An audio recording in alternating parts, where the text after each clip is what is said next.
Hey there, curious minds! Today, we will discover the richest country in Asia, a land of opulence and tradition where men can have up to 4 wives serving attentively at the same time. Yes, we're talking about the Kingdom of Saudi Arabia. Saudi Arabia is not just about deserts and oil fields, it boasts numerous hidden gems and tourist attractions. Interestingly, it is the only country in the world without a single river. But behind the doors of polygamy, what is the real life of Arab women like? Buckle up and get ready for an enlightening journey with 15 fascinating facts about Saudi Arabia. Before we dive into the content, I have a question for all of you. Where are you from? Have you ever been to Saudi Arabia? What has impressed you the most about this country? Is it the restrictions on women's education, the lack of democratic rights, the hijab, or the practice of polygamy? Share your thoughts in the comments below and start a conversation with me. Imagine living in a world where every step outside your home, every dream of a career, or even a simple doctor's visit requires someone else's permission. For millions of women in Saudi Arabia, this is not imagination. It is daily life under a stringent guardianship system. Women in Saudi Arabia live under Sharia law, which mandates that they obtain consent from a male guardian, be it a father, husband, brother, or even an adult son, to engage in any activity beyond their homes. This regulation acts as an invisible cage, trapping women and limiting their dreams and ambitions. The joy of discovering new places and cultures remains a distant dream for many. When it comes to education, the barriers are equally daunting. Career aspirations are often thwarted, as even the best job opportunities require male consent. Healthcare is another area of concern, as women need permission just to receive medical care. Proponents of the guardianship system argue that it shields women from societal dangers and upholds traditional values. They believe it is crucial for maintaining cultural integrity. But does this justification hold water? Is confining women to a protective shell truly about their safety, or does it merely perpetuate male dominance and hinder women's progress? There have been some positive shifts recently. Women in Saudi Arabia can now drive, participate in certain sports, and hold leadership roles. However, these advancements haven't fully dismantled the guardianship system. The journey toward gender equality in Saudi Arabia remains long and arduous. As of 2024, women represent just 17.7% of the workforce in Saudi Arabia, a small increase but still well below the global average. Yet in education, women make up 51% of university students, demonstrating their determination to seek knowledge despite societal barriers. Known as the cradle of Islam and home to the sacred cities of Mecca and Medina, Saudi Arabia holds profound religious significance. Sunni Islam is not only the state religion but also a practice strictly enforced by the government. Each year, the annual Hajj pilgrimage alone attracts around 2 million pilgrims, generating significant economic activity estimated at around $10 billion. In Saudi Arabia, Islam is the only religion permitted by law. Under current Saudi law, citizenship is exclusive to Muslims. The government maintains that this policy helps preserve the country's Islamic identity. However, critics argue that it discriminates against non-Muslims, advocating for equal treatment of all individuals regardless of their religious beliefs. This policy also presents significant challenges for foreigners wishing to marry Saudi citizens. To gain recognition as Saudi citizens, these individuals must convert to Islam, often facing a difficult choice between their religious beliefs and their love. Have you ever fantasized about living in a world where you have 4 beautiful and devoted wives, each ready to fulfill your every need? In Saudi Arabia, this seemingly extravagant dream can actually be a reality. According to Sharia law, a Muslim man can marry up to 4 wives provided he has the financial means to support and treat them all equally. Polygamy in Saudi Arabia is deeply rooted in tradition and is considered a significant aspect of Islamic culture. Historically, polygamy was seen as a way to ensure women's security, maintain family lineage, and balance the gender ratio in society. In the past, the Saudi government promoted polygamy to boost population growth and address the issue of unmarried women. Some affluent men marry additional wives to flaunt their social status and increase their wealth. However, supporting 4 wives and numerous children demands substantial financial resources, often leading to conflicts, jealousy, and family discord. Not all women are willing to share their husbands, and may face societal and familial pressure. Recently, the Saudi government has implemented measures to restrict polygamy. Men must now prove they have the financial capability to support multiple wives and children before being permitted to marry again. Courts can deny further marriages if a man cannot justify the need. Many young Saudis, influenced by globalization and modern values, view monogamy as more realistic and fair. Young women increasingly reject the idea of their husbands marrying other wives, preferring equal and happy marriages. Despite its legality, polygamy continues to be a topic of debate and changing attitudes within the kingdom. What do you think about the practice of polygamy in Saudi Arabia? For you, is having 4 wives enough or still insufficient? Please share your thoughts and stories in the comments below. However, Saudi Arabia's legal system extends far beyond the complexities of polygamy, encompassing strict and often controversial punishments for various crimes. In Saudi Arabia, serious offenses such as murder, drug trafficking, and terrorism can lead to capital punishment, often carried out by beheading. According to the latest data from Amnesty International, there were 196 executions reported in 2022, marking an increase from previous years. Flogging is another method used, especially for crimes like theft and alcohol consumption. A well-known case from 2014 involves blogger Raif Badawi, who was sentenced to 1,000 lashes for insulting Islam. Although flogging was officially abolished in 2020, its legacy lingers in the memories of many. Amputation remains a prescribed punishment for theft. In 2013, the BBC reported a case where a man's hand was amputated for stealing. Such practices, though less common now, still draw significant international criticism. While there have been recent reforms, such as the 2020 decision to end flogging, the Saudi legal system continues to attract criticism. Organizations like Human Rights Watch and Amnesty International frequently highlight issues such as secretive trials and the use of torture to extract confessions. For nearly 3 decades from 1990 onward, Saudi Arabia imposed a strict ban on women driving.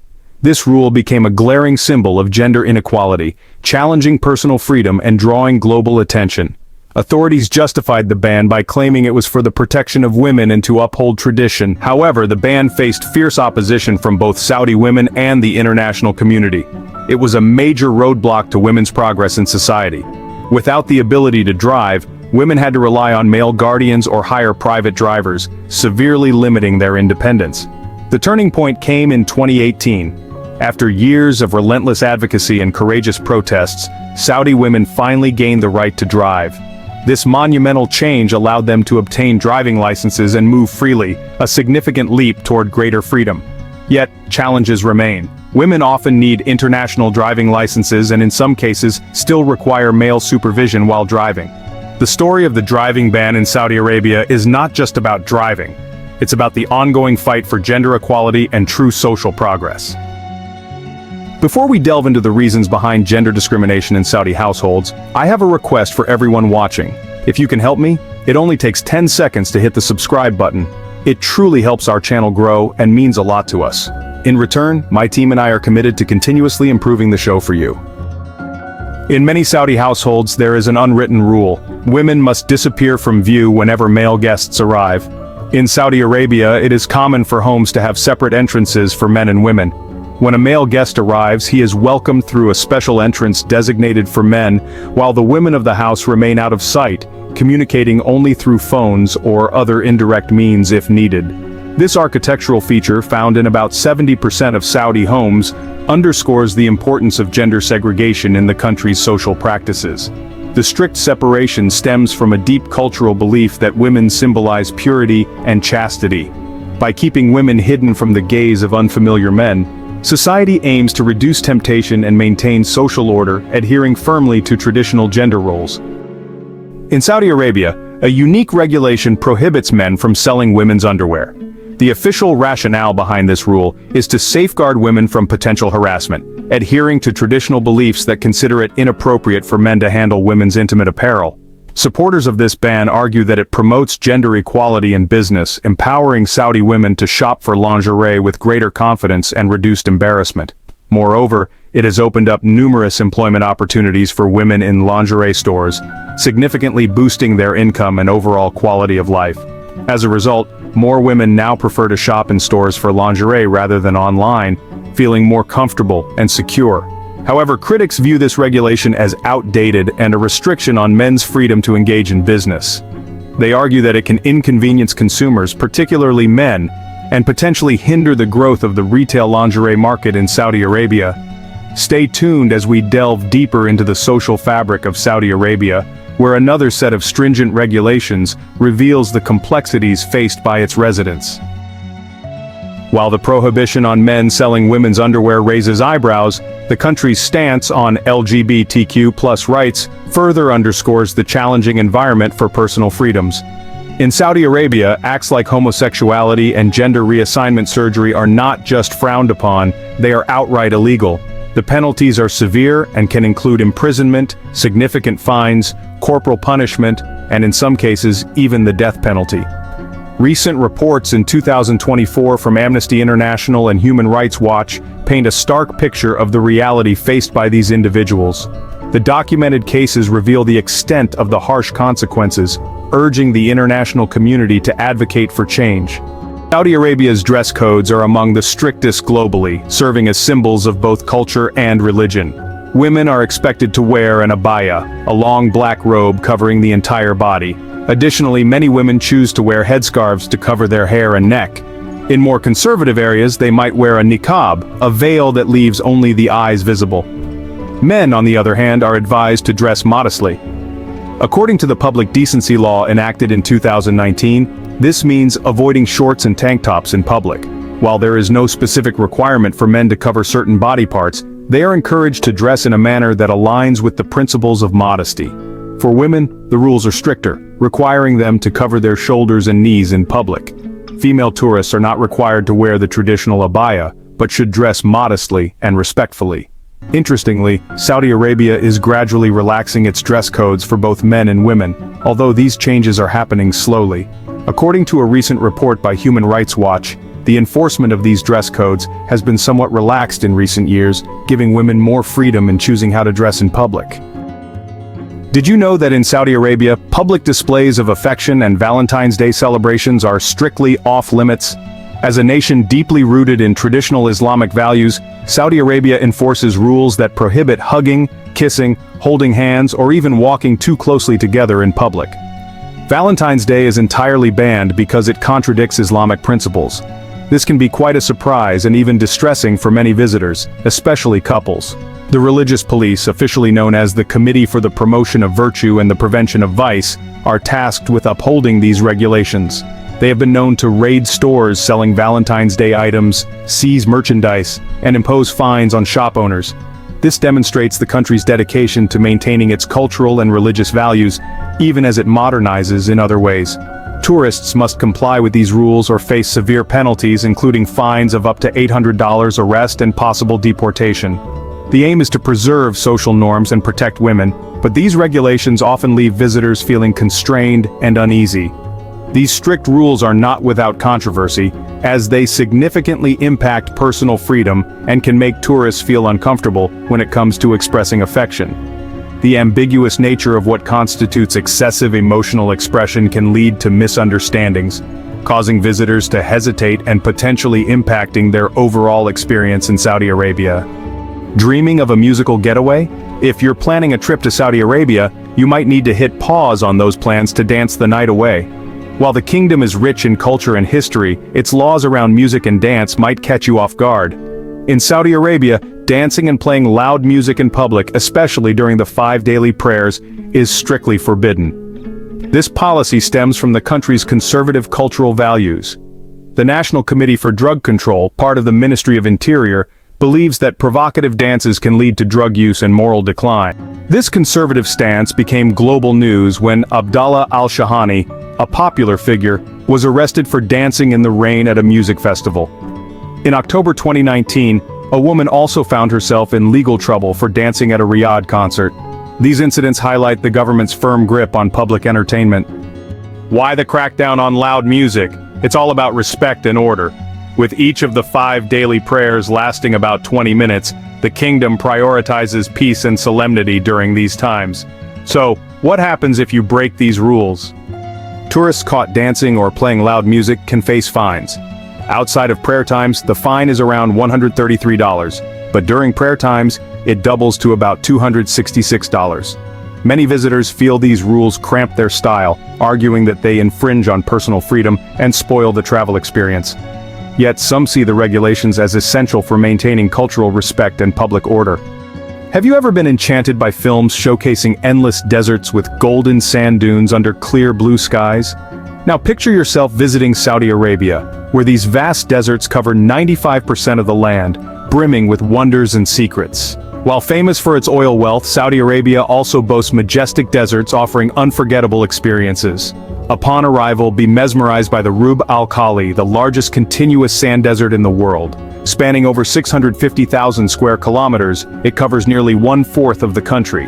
Hidden beneath these sands are ancient ruins, buried treasures, and untold secrets of natural history waiting to be unearthed by adventurous archaeologists. Imagine this: you're riding a camel across golden sand dunes, feeling the thrill of conquering the sands and camping under a starry sky. Immerse yourself in the rich culture of the Bedouin nomads who have thrived in this majestic landscape for centuries. Despite its arid landscape, Saudi Arabia has a long coastline along the Red Sea and the Arabian Gulf, but no natural rivers. With an average annual rainfall of only 4 to 8 inches and high evaporation rates, rivers cannot form. However, Saudi Arabia thrives through innovative use of groundwater, desalinated seawater, and seasonal surface water sources. Recognizing the critical importance of water, the country invests heavily in advanced desalination technologies, efficient irrigation systems, and public awareness programs about water conservation. As of 2024, Saudi Arabia's desalination plants produce over 4 billion cubic meters of water annually, making it one of the leading countries in this technology. Incredibly, fresh water in Saudi Arabia is more precious than oil due to its scarcity and the high cost of desalination. Imagine that, fresh water being more expensive than oil. Saudi Arabia's journey with black gold began in 1938 with the discovery of the Dammam oil field, found at a depth of 1,440 meters. Since that monumental discovery, oil and gas have become the heart and soul of the country's economy. As of 2024, Saudi Arabia holds nearly 18% of the world's proven oil reserves, an astounding 266.5 billion barrels, placing it well ahead of other oil-rich countries like Venezuela and Canada. The Ghawar field, a true natural wonder, contains up to 75 billion barrels of oil, enough to fill over 4 million Olympic-sized swimming pools. The oil industry not only drives the economy but also funds massive infrastructure projects and creates millions of jobs for Saudi citizens. Plan your trip to Saudi Arabia and uncover a golden kingdom where underground treasures await. Immerse yourself in its unique culture and witness its thriving economy firsthand. With a booming economy and one of the highest per capita gross domestic products in the world, it may seem like a paradise for its citizens. However, Saudi Arabia's economic prosperity also harbors a stark reality: vast income disparity between locals and foreign workers. Manual labor wages here are significantly lower compared to those in developed nations, making it difficult for workers to manage the high cost of living. This has led to a preference among locals for high-skill, well-paying jobs. Saudi Arabia's rapid economic growth has created a huge demand for labor, especially in the construction, services, and manufacturing sectors. The local workforce alone cannot meet this demand. Consequently, the government relies heavily on imported labor from countries such as India, Pakistan, Bangladesh, and the Philippines. In fact, over 60% of the manual labor force is composed of these foreign workers. These workers are indispensable to the Saudi economy, yet their lives are far from easy. They often endure challenging living conditions, face discrimination, and struggle with homesickness. Despite these hardships, they continue to play a vital role in the country's economic development. Finally, let's talk about one of Saudi Arabia's most iconic symbols, the camel. Often referred to as the ship of the desert, camels are at the heart of a multi-billion-dollar industry. Despite the advent of modern transportation, camels continue to play a vital role in Saudi life and the economy. In the vibrant city of Riyadh, the largest camel market in the country trades approximately 100 camels each day. This sprawling market, covering 2 square miles on the outskirts of Buraida in Al-Qasim province, comes alive at 6 a.m. each morning. As the world's largest camel trading hub, it attracts buyers and sellers from far and wide. Camels have been central to Saudi Arabia's history and culture. Historically, they served as the main mode of desert transportation and provided essential resources such as milk, meat, and hides. Today, Camel meat is considered a delicacy enjoyed by both locals and tourists, while camel hides are crafted into beautiful handicrafts. Saudi Arabia also hosts the renowned Camel Racing Championship, a grand event that draws thousands of spectators. Held on a 12-mile track, this race is a highlight of the National Festival of Janadria, featuring over 2,000 camels. This thrilling spectacle showcases the country's deep-rooted camel racing tradition. If you enjoyed today's video, please hit the like button and don't forget to subscribe to the channel. Thank you so much for watching and see you in the next video. Leave your thoughts in the comments, like the video, and remember to subscribe for more amazing content. See you soon.